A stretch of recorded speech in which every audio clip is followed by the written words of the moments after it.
Bueno, bienvenido entonces a este nuevo capítulo que tenemos aquí de invitado a Diego Ramírez. Diego Ramírez, antes de darle la palabra, voy a presentarlo brevemente, ingeniero civil de la Universidad Técnica Federico Santa María y recientemente magíster en Ingeniería Estructural y Sísmica de la Universidad de los Andes. ¿Ya? Así que es un ingeniero top. Sí, No, obvio. de los que saben, sí. Así que vamos a tener una muy buena conversación el día de hoy. Vamos a hablar un poquito de la estructura retrofit Ujú. o reparación de estructuras. Así que eso. ¿Cómo estás, Diego? Muy bien, ¿y tú, Ignacio? Muchas gracias por haberme invitado.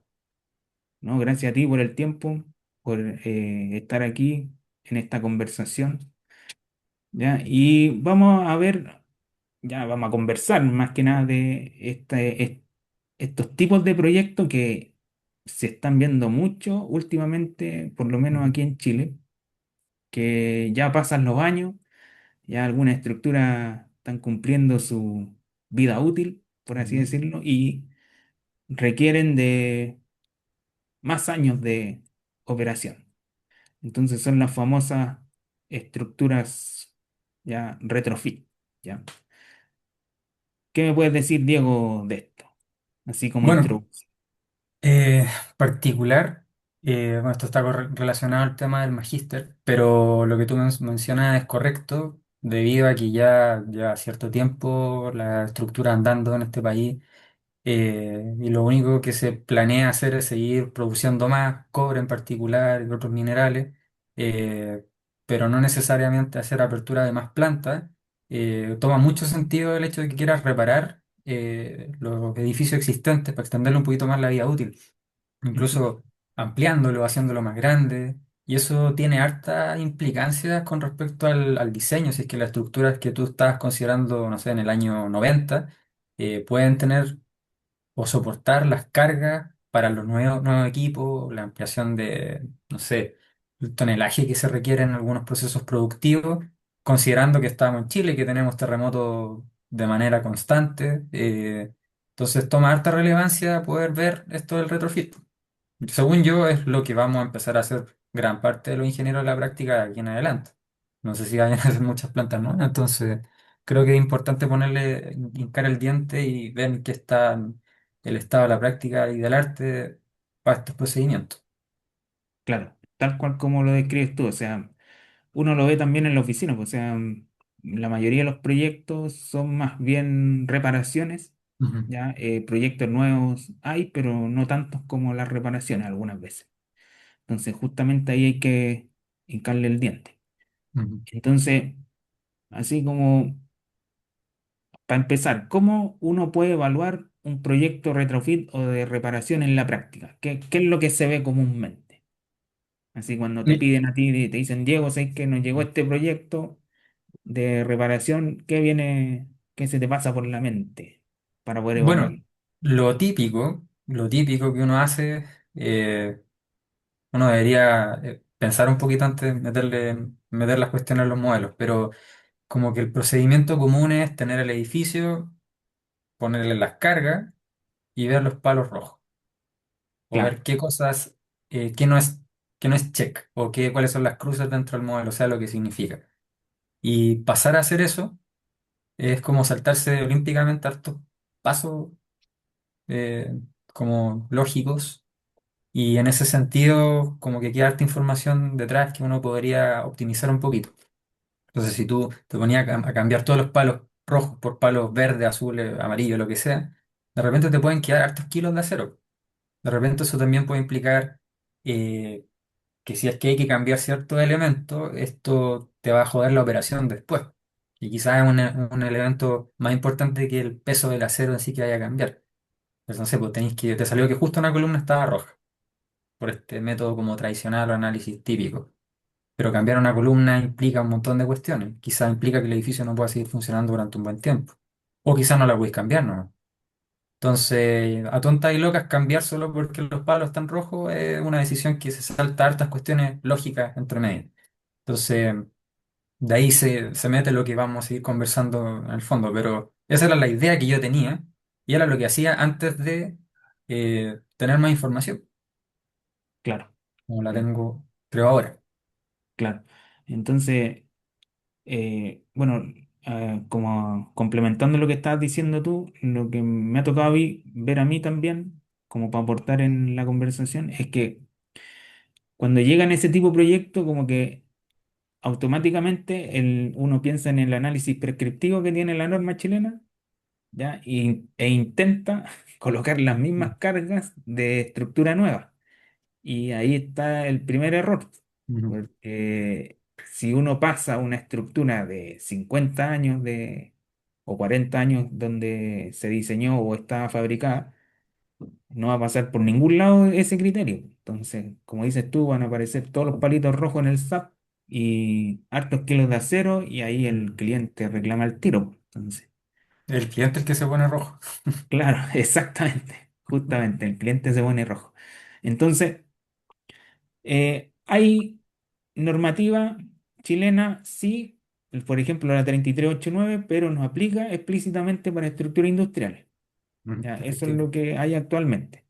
Pero sí, uno, ahondando un poquito más en esa norma, puede encontrar que está referenciada al ASC 41, ya que es una norma por desempeño. Mm. Y esa norma por desempeño tiene justamente la evaluación de estructura retrofit. Entonces, ahí entramos ya a terreno ya un poquito más detallado en cuanto Ujú. a cómo evaluar ese tipo de estructura. Tú que conoces bien el ASC 41, ¿cuáles son como los términos o en qué se enfoca el ASC 41 de este análisis por desempeño? Bueno, como tú mencionaste correctamente, desempeño, ya deja de ser prescriptivo, nos pasamos varias cuadras para análisis un poquito más complejos.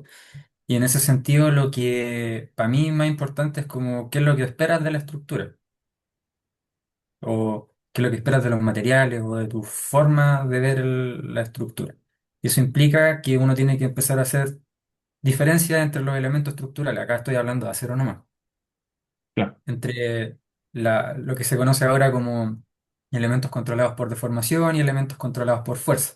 Es decir, aquellas cosas que tú esperas que puedan fallar y que son una falla controlada dentro de ciertos márgenes, y aquellos que no esperas que tengan mucha incursión en los rangos inelásticos.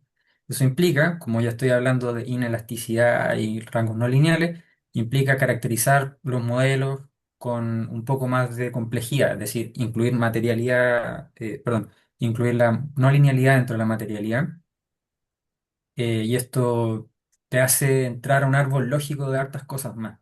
Entonces, ya, si bien la idea es buena, igual hay que tener un cierto bagaje de conocimiento y de práctica para poder llevarlo a efecto.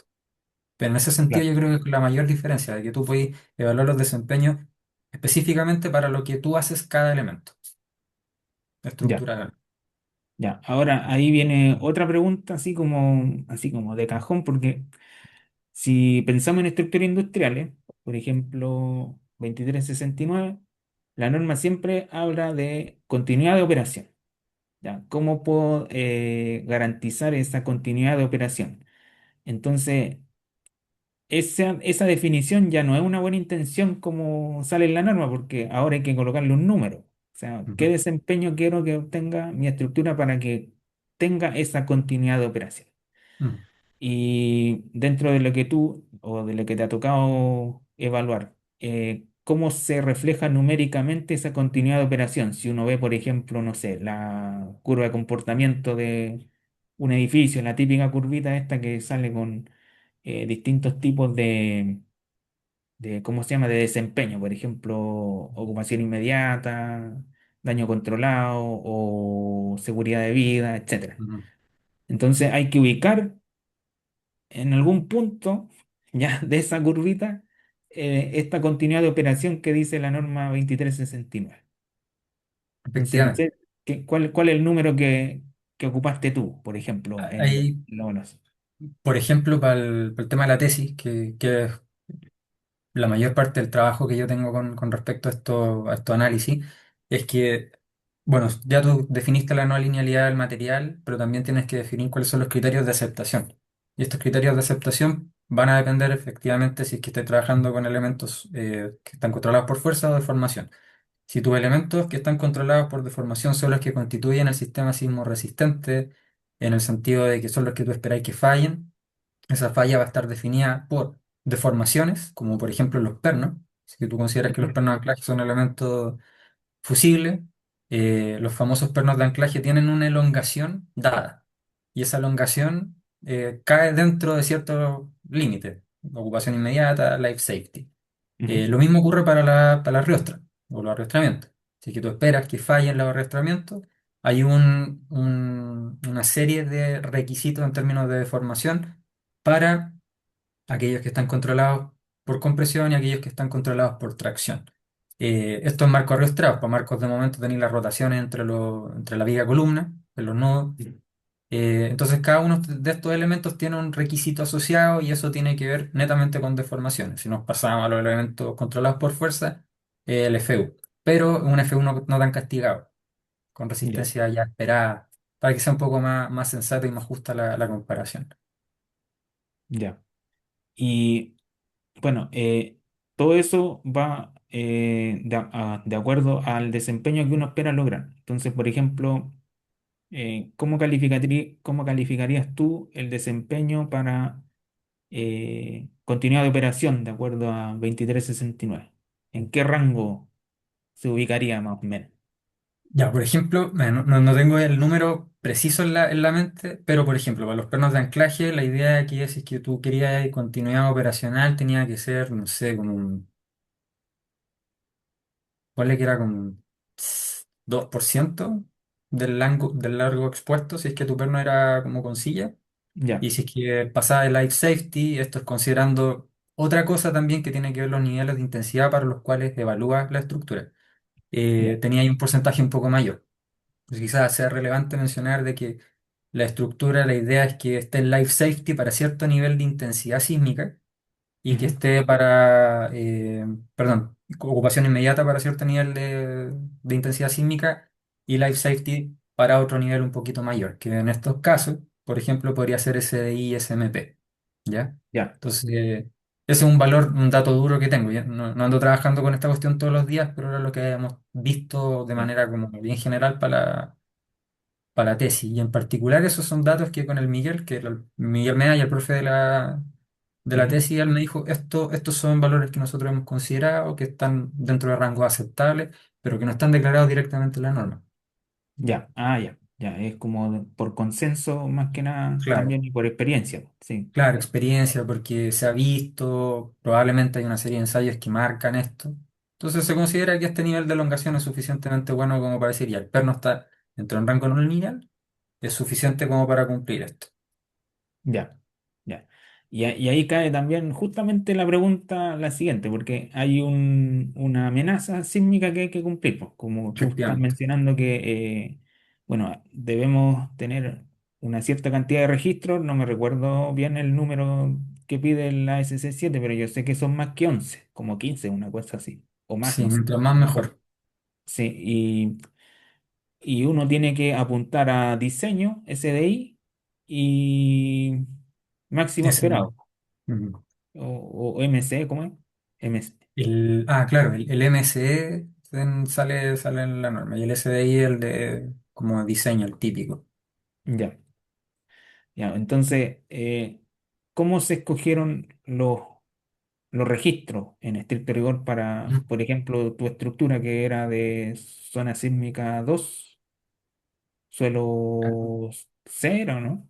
Era zona 3 Zona porque 3 está, sí, estaba cerquita a la costa y era suelo C, si no me equivoco. ya, zona 3 suelo C. Condiciones típicas Ya, del norte de Chile.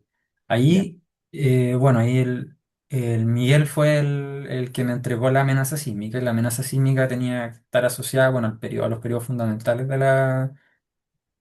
o sea, los periodos con mayor masa traslacional o de importancia para la estructura, y se obtienen los registros para que cumplan mediante estos spectral matching. No sé si era spectral matching o era la otra alternativa con la que se obtenía. Pero en el fondo son espectros, perdón, son registros obtenidos para la estructura en particular. ¿ya? ya, Entonces, los sets que me entregan, que en este caso eran 7 porque el mínimo que te pide la 2369, para este caso eran en SDI y en SMP, nosotros lo revisamos, ¿ya? ya, Porque SDI incluía un nivel de diseño, que era lo que te decía, es lo más similar a continuidad operacional, y SMP vendría siendo lo que es un nivel un poquito más arriba, ya. ¿me entiendes? En- Entonces, por ejemplo, SDI es lo típico, una probabilidad de, perdón, un periodo de retorno de 475 años, probabilidad de Efectivamente. excedencia 10% en 50 años, Ujú. y el otro debe ser menos que MC, que es Claro, como, debe ser como un 10% en 50 años, como 900 y algo de años, una cosa así. creo que era 975 si no me equivoco. Ya, ya, Si no, anda por ahí. Creo que le dicen 1000 a veces, pero creo que era 975. ya, ¿Cachai? Entonces, en ese caso, eran esos dos niveles de amenaza eran homologables a los dos niveles que te dice la norma, que es para sismos de intensidad X, que también es como bien nebuloso, se espera este comportamiento, para un sismo mucho más grande se espera este otro comportamiento. ya, Y para cada nivel de amenaza tienes un nivel de aceptación distinto para los ya. elementos, como te decía, por deformación y por fuerza. Ya, eso ahí viendo directamente la constitutiva que te da a través del Exactamente. resultado del, en este caso, el tiempo historia no No lineal. lineal. Claro, Exactamente. ya, ya, interesante el tema porque cambia totalmente el paradigma de cómo se evalúan los proyectos, porque ahí entra a datos, primero, cantidad de datos que no está uno acostumbrado en la Ujú, práctica a manejar, porque manejar registros, y en especial registros chilenos, que tienen, no sé, 20.000, 30.000 datos, ujú. eh, y eso ir viendo elemento por elemento cómo va el comportamiento no es tan fácil de trabajar. Sí, no, en lo absoluto. La parte del postproceso de este tipo de cosas se vuelve muy, muy complicado. Y yo personalmente, cuando me vi como enfrentado, ya después de haber hecho todo el modelo, las constitutivas y tener que meterle los registros, solamente para el proceso de meter los registros, que son 7 por dos niveles, 14 considerando que son tres direcciones cada uno, Claro, ya solo el hecho de incluirlo, de meterlo dentro, es un proceso súper lento. Entonces imagínate lo que viene después, el postproceso, en estructuras relativamente sencillas, que la mía no era una estructura gigantesca, no era chica, pero tenía hartos palos. Entonces, la parte del postproceso era complicada y ahí yo tuve que entrar en otra área, que era el área de la optimización mediante MATLAB, para poder ingresar a la API.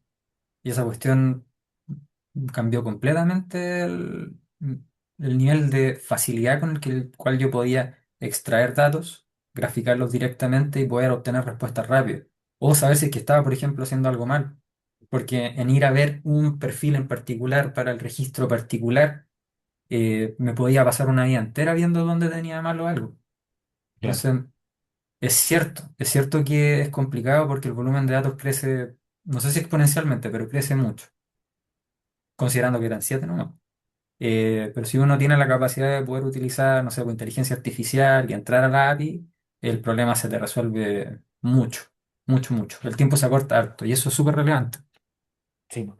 No, es súper importante el dato que está dando porque Mm, eh, no sé si el ingeniero chileno está tan acostumbrado a interactuar con la API, no sé, MATLAB, SAP o no sé, Visual Basic mm, o con Excel, que esa es la que uso yo por lo menos, soy más viejita, entonces mm. tengo, tengo algunas rutinas así como para facilitar la vida dentro de el diseño prescriptivo, po, ¿cachai?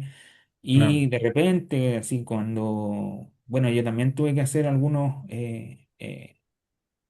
¿cómo se llama? Tiempo historia no lineal para mi tesis propia del magíster también. Era lo mismo, pues, ahí uno cambia a MATLAB porque el manejo de datos es Mm, gigante. Entonces, más cómodo de trabajar, más rápido, porque el Excel le tiráis un registro para, no sé, un perno y ya queda pidiendo agüita ahí entre todos sí. los datos que le Y llegan y se queda pegado, pues. Entonces, hay que utilizar otros programas que están. como hechos para una gran cantidad de volumen de datos. En este caso el Sí. MATLAB. Otros usan Python, no sé, pues ahí depende de cada uno. Pero es súper No. importante lo que comentas. O sea, hay que también cambiar el chip, por así decirlo, con la interacción con el programa. No es Ujú. tan amigable hacerlo manualmente. Hay que pensar en una rutina computacional que interactúe entre lo que tú estás usando, por ejemplo, MATLAB, con el SAP y extraer todos esos datos más rápidamente que hacerlo manualmente. Sí, bueno, y lo bueno es que al menos la API de SAP, yo no soy informático y sé re poco. Lo que sé de programación ha sido más aprendiendo a martillazos que otra cosa, pero parece que es muy fácil de acceder y te Mm. permite tener buena compatibilidad con hartos lenguajes. Entonces, como tú decías, pues si no te gusta MATLAB o no tenés la licencia, hay otras cosas, pues. Claro, Lo que sí es que MATLAB, según yo, la capacidad de proceso que tiene, que pueda graficar y que sea optimizable, y que además ahora tenga todas estas herramientas de inteligencia artificial, que fue lo que hice yo, como para que te depuren los códigos, para que te hagan código, porque yo soy ingeniero, no soy ingeniero estructural, no soy informático, entonces el chiste mío claro, es optimizar la cuestión lo más rápido para poder tomar una decisión estructural. Entonces, la inteligencia artificial, creo yo, no hay que usarla para preguntar, no sé, pues, este remedio me va a matar o no. Hay que claro, usarla para las cuestiones que sean realmente útiles. Pues si van a estar gastando agua en algo, que sea como para una optimización de código. Y yo te juro que el tiempo en el que me ahorré fue brutal. Sí, yo insto a la gente a que empiece a utilizar estas cuestiones de buena manera y hacernos la pega más fácil, porque quizás la inteligencia artificial no nos va a reemplazar como estructurales. Siempre vamos a tener que ser los que reciban la culpa si se cae el edificio, claro. pero por lo menos que la cuestión te ayude en algo.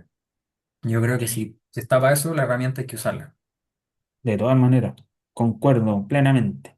Y bueno, aprovechando, vamos a hacer un comercial para el AIC, aunque no nos pagan ni nos auspicia ni nada por el estilo, pero tengo un colega ahí en Ausenco, el Fernando, es profesor de justamente un curso que se va a hacer de esta interacción API, o sea, él ocupa Python, más que nada porque, Claro. claro, yo he tenido conversaciones con él y él es lo más cómodo y también Mm. puede, no sé, pues, usar C# u otro lenguaje, como dices tú, el que más te acomode, pero la cosa es generar esa interacción con el programa, aprender a hacerlo. Yo creo que es más el miedo a usarlo que lo que se puede Mm. al principio, porque yo también tampoco soy un experto en programación, me cargaba la programación en todo caso cuando estaba Mm. estudiando, a duras penas pasando, pero ahora justamente ocupando inteligencia artificial, los códigos salen mucho más fácil y uno los puede ir probando, es como Sí, prueba y error y al final sí. facilita un montón la vida. Así que para el que esté interesado, ahí Fernando se va a dictar este curso. Ahí terminamos de pasar el comercial. Sí, no, buena la instancia de eso, por lo menos creo que él estaba también en el curso que hizo el Miguel el año pasado, también por el AICE, haciéndole publicidad continua Sí, a la asociación, que era también de este tipo de análisis de desempeño, pero asociados como a otro tipo de estructura, no necesariamente creo que el enfoque era la 2369. Y ahí el Miguel me pidió que quisiera como una pequeña capsulita para los alumnos donde se mostrara el poder de esta cuestión. ya, Y ahí yo le fui mostrando en el fondo desde, no sé, po, como en la memoria tuve que hacer curva de fragilidad, ahí la cantidad de registros te aumentan a 30, ¿cachai? O sea, me pasaron 30 para varios ya, niveles. Entonces ahí el problema es absurdo. Y tú veías ahí que apretabas una cuestión y en menos de 5 minutos, ¿cuánto era? Como en 30 segundos, así, de estar grabado en alguna parte, metía todo, todo, todo. Metía los registros, generaba los load case, le asignaba el amortiguamiento asociado. Hay anda dando vuelta, al menos para MATLAB, un decálogo, un dossier de cómo hacer cada función para cada cuestión. Y está todo, todo, todo. Entonces, yo ya. los invito a que se metan porque Si es que esta va a ser la realidad, si es que vamos a tener que empezar a hacer análisis por desempeño de aquí en adelante, mejor prepararse, mejor subirse al carro al tiro. Exacto, sí, sí, de todas maneras. Mm, Y yo creo que para allá va el tema, po, sin duda, mm. porque hay mucha pega ahí que realizar. Y la decisión justamente va con la siguiente pregunta que tenía, pues, que ¿qué es lo que sobrepesa en el cliente? ¿O los kilos de acero o que le paremos la planta una cantidad de tiempo, no sé, un mes, que es mucho para una estructura que está Claro. constantemente en uso en un proceso? En este caso, para el cliente siempre va a ser que no pare la planta. O sea, la menor intervención posible, si es posible que el edificio nunca se modifique ni nada por el estilo. Entonces, en ese sentido, esta cuestión se conecta un poquito con lo que estábamos viendo antes. Aun cuando, por ejemplo, mi memoria era específicamente una comparación de kilos de acero, ¿Mm? de métodos tradicionales contra el método como que te daba la posibilidad de hacer análisis especial, la 2369. La decisión final no va tanto por cuántos kilos te ahorráis, va por si es que esto tengo que pararlo o no. Si es que ese palito rojo que me dio en el análisis tradicional ya no me da rojo en el análisis especial, quizá le tengo que empezar a hacer caso a las cuestiones que son más detalladas. Quizá no tengo que reparar nada. Claro, Quizás sí, pero es acotado. Entonces, si tú empezás a acotar y a decir, falta en este punto poner 4 planchas de acero, que en vez de cambiar la columna entera y tener que hacer el sistema de arrastramientos distinto, yo creo que el cliente ya va a aceptar que hay una disminución en los tiempos de paralización. Y con claro, esto puede aumentar su vida útil y todos felices. Nosotros que entregamos una muy buena herramienta, técnicamente probada, y el cliente que no deja ganar plata. claro, todos felices. Todos felices. Felices y forrados. Sí. Sí, ahora el tema está en que estos análisis por el momento son más caros. O sea, son más caros, más HH Ujú, y bueno, ahí tiene que también poner en la balanza el cliente si los quiere pagar o no. A veces los quiere pagar y a veces no también, pues. O sea, ujú. quiere algo rápido eh, y bueno al tiro, sí, Sí, no, obvio. pagando lo menos posible. Al menos para la parte de esto, de como el postproceso, que es lo que yo creo que más pega te entrega, si tú tienes herramientas de optimización buenas, basadas en lenguaje ya especializado en almacenamiento de datos y procesamiento de datos, la pega se te complica mucho menos. Eh, ingresar, no sé, por el tiempo que tú te puedes echar en los modelos, al menos para estructura cero, también lo puedes reducir primero si es que empiezas a considerar intensidades de área, reducir un poquito los registros para las duraciones significativas, ya que no sean los 300 segundos, sino que un poquito menos, un Claro, porcentaje de la energía total.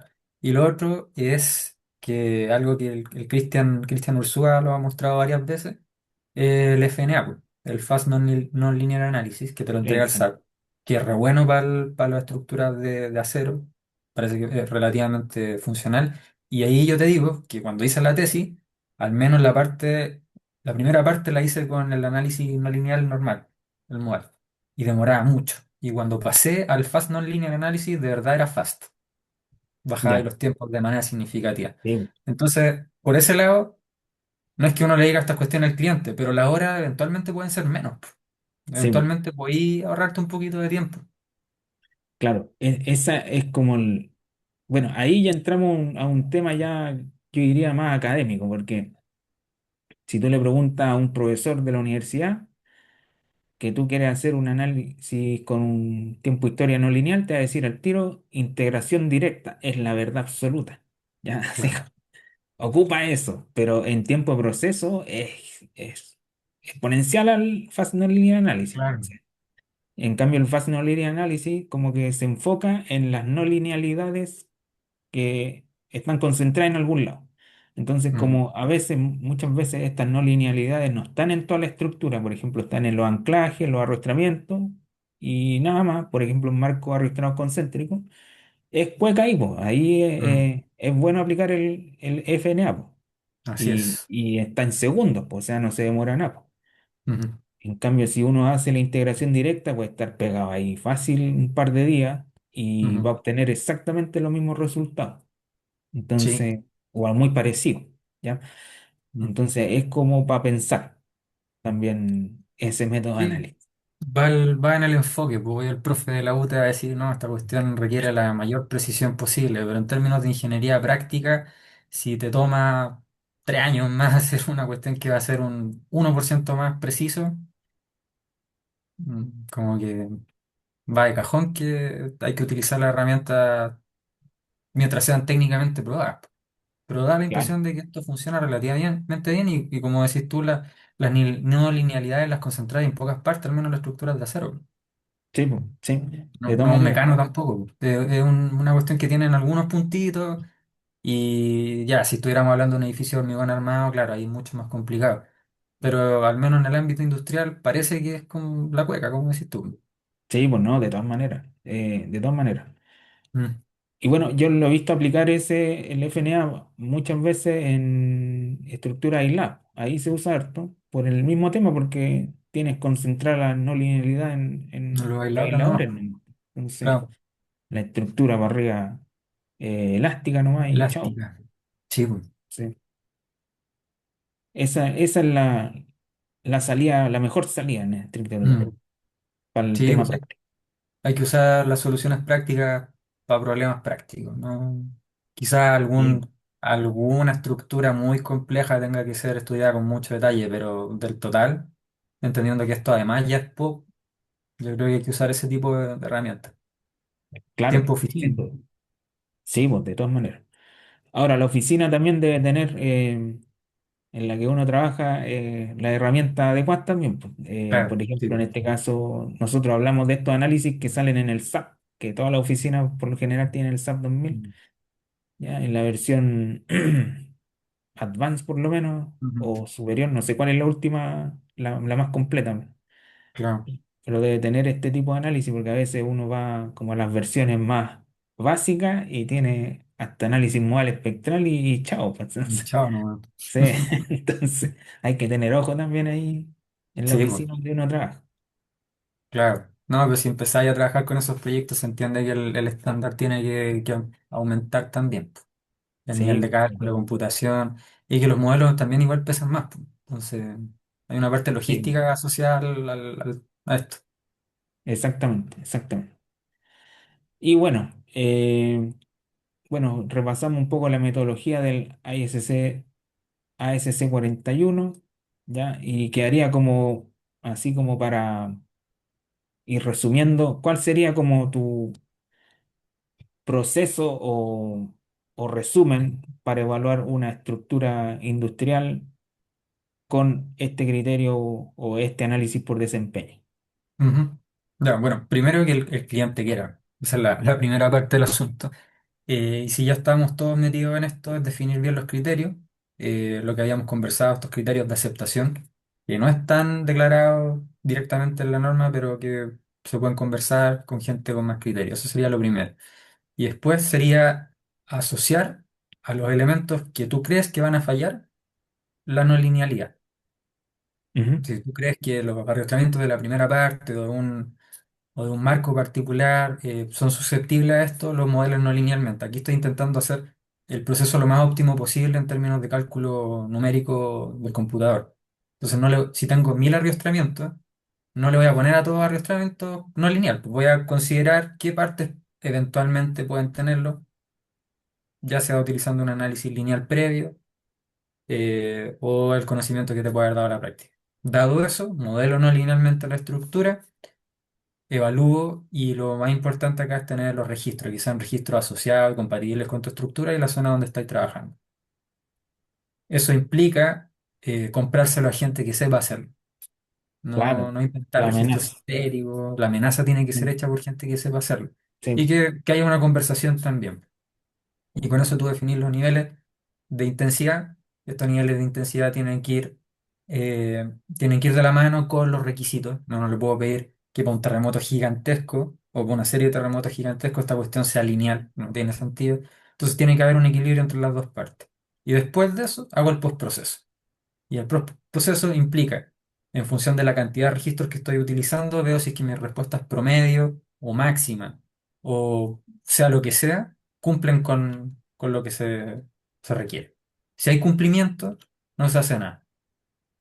Puede ser súper raro de creer, pero estáis metiéndole terremotos, ¿cachai? A una Sí, cuestión po, que es altamente variable, el fenómeno es raro, los materiales son raros, pero si cumple y estoy utilizando la herramienta práctica más alta, pucha, quizás la cuestión va por ahí. exacto. Y una cosa que pasa es que de repente si es que uno le empieza a meter más a cero, a donde el análisis lineal te dice que debería ir porque le falta, quizás estáis embarrando la estructura por otro lado. Quizás la estáis rigidizando más de lo que debería. Y con eso estáis moviendo la demanda espectral para arriba. O quizás estáis metiéndole rigidez a un punto que no debería tener. No sé. Si la estructura son entes vivos, entonces modificar algo cambia como la homeostasis interna de la estructura. Entonces, ese es como el proceso mental ideal que debería uno seguir, creo yo. Pero lo importante es que el cliente quiera hacerlo. Sí, po, ahí está el tema. Ujú. El cliente tiene que pagar Siempre.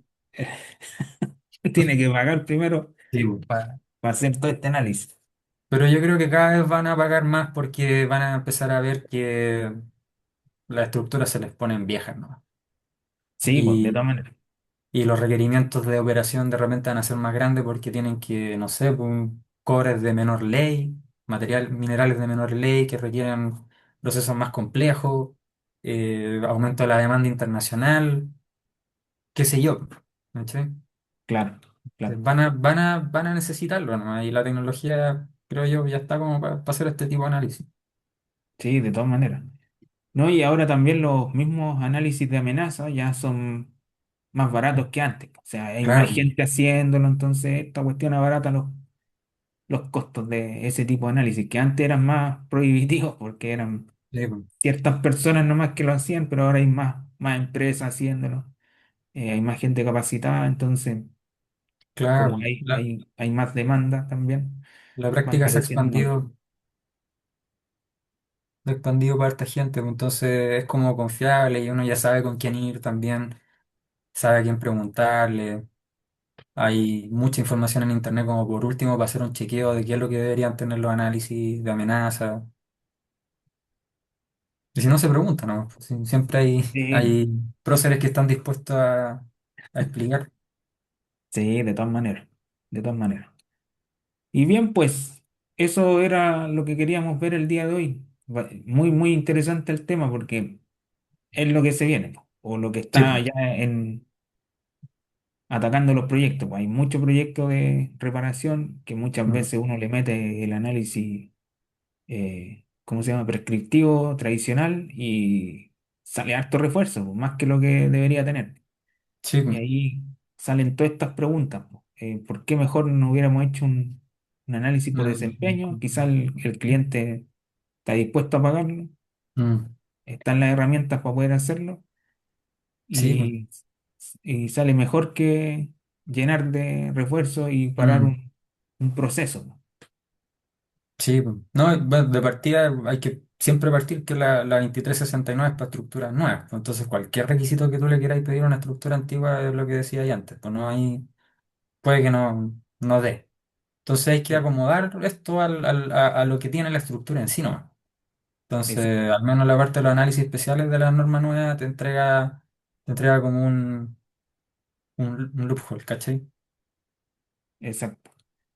Bien, pues, oye Diego, te agradezco tu tiempo, muchas gracias. Así que esto va a salir ahí pronto al aire No, gracias, para gracias por que invitarme. Gracias por darme para que pantalla.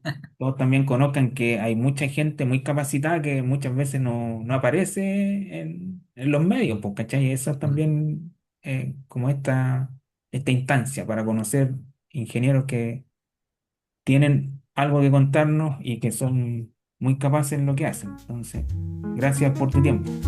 No, pues gracias por la pantalla nuevamente.